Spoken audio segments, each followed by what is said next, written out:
What seems to be the problem? Bicycle accident. Fractured tibia about 5 inches below patella.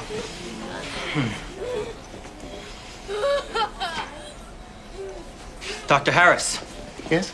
do you concur? Concur with what, sir? With what Dr. Ashland just said? Do you concur?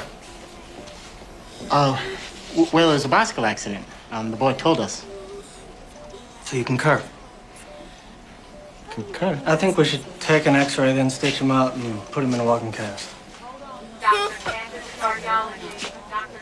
Very good, Dr. Ashland, very good.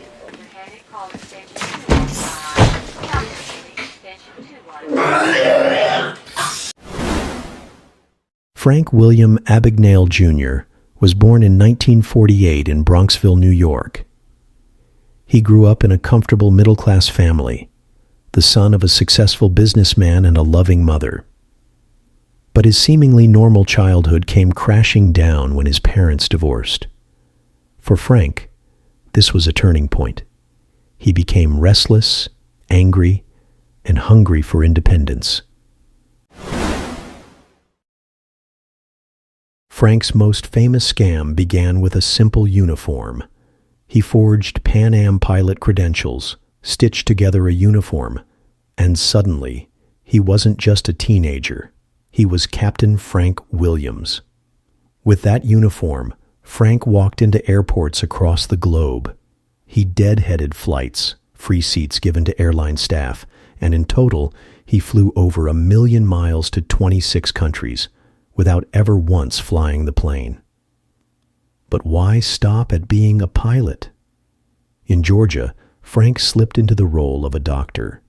He introduced himself as a pediatrician and supervised medical interns. Though he never performed surgeries, he walked the hospital halls with authority, and no one questioned him. Later in Louisiana, he set his sights on becoming a lawyer. Amazingly, he studied just enough to pass the bar exam and even landed a job in the state attorney general's office. Meanwhile, Frank was running his most lucrative con, check forgery. He printed and passed thousands of fake checks so convincing that banks around the world paid him millions.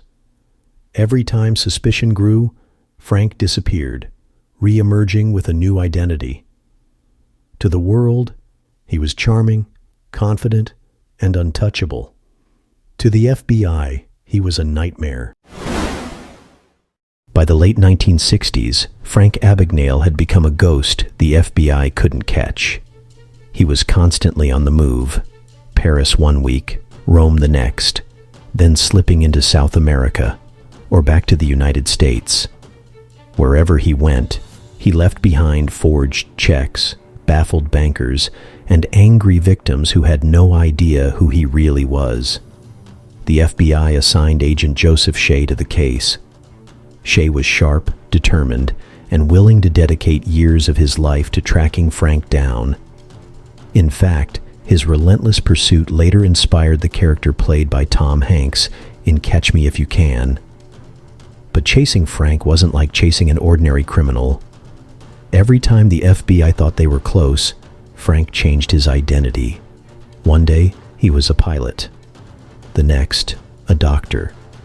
The day after, a lawyer or a professor. He constantly reinvented himself, slipping through cracks in the system with astonishing ease. In total, Frank operated in 26 countries, cashing checks worth millions of dollars. The FBI often arrived just days or even hours after he had vanished. It was a game of cat and mouse on an international scale, and for years, Frank was winning. But in 1969, his luck finally ran out. While living in France under yet another false identity, an airline stewardess he had once dated recognized him. She saw his face on a wanted poster and alerted authorities. French police moved in quickly, ending one of the most legendary runs in criminal history. Frank was just 21 years old when he was arrested. He was sentenced to prison in France under brutal conditions, confined in a tiny, filthy cell with little light and almost no food. After serving time there, he was extradited to Sweden, where he faced more prison time for check fraud.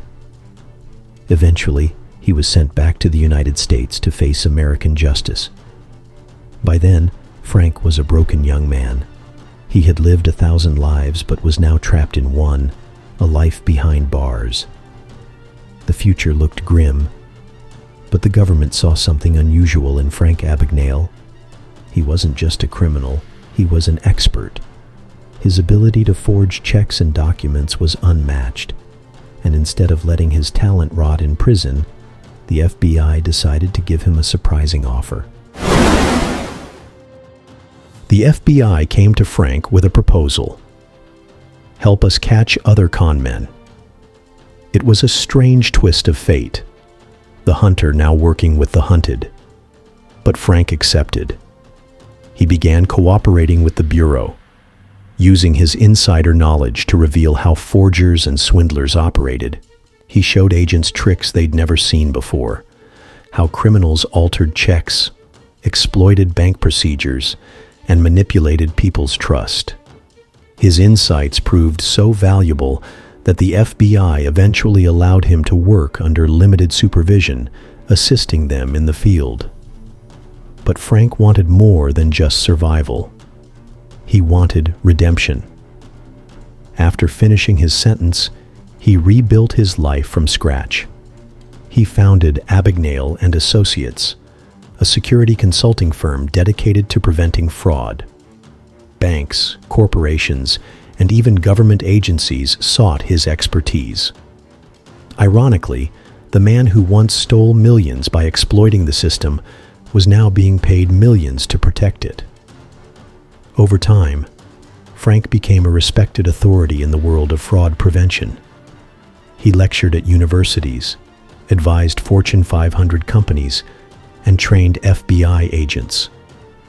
His name, once infamous, now carried weight as a trusted voice against financial crime. Frank Abagnale, the boy who had once fooled the world, had transformed into a man trusted to protect it. His story was no longer just about crime. It was about second chances. Of course, such a story could never stay hidden. Hollywood came knocking. In 2002, legendary director Steven Spielberg brought Frank's life to the big screen. The film Catch Me If You Can starred Leonardo DiCaprio as Frank and Tom Hanks as the FBI agent chasing him. The movie turned Frank's wild adventures into a global sensation, a thrilling mix of glamour, deception, and redemption. Audiences were fascinated. How could a teenager outsmart airlines, hospitals, and even the legal system? How could he forge millions in checks without being caught? The movie painted Frank as a genius trickster who eventually found his conscience. But as the spotlight grew, so did the questions. Journalists and historians began digging deeper into Frank's past. Some argued that while his crimes were real, parts of his story were exaggerated. Did he truly pass the bar exam and work as a lawyer? Did he really pose as a doctor? Today, Frank Abagnale is a husband, father, and respected consultant. His story is not just about lies and scams. It's about transformation. From a runaway teenager to one of history's greatest con men, and finally to a trusted security expert, Frank's life is proof that even the darkest mistakes can lead to redemption. But the question remains, was Frank Abagnale the greatest con man of all time, or the greatest storyteller? Let me know your thoughts in the comments below. And if you enjoyed this video, don't forget to like, share, and subscribe for more true stories from history's most fascinating figures.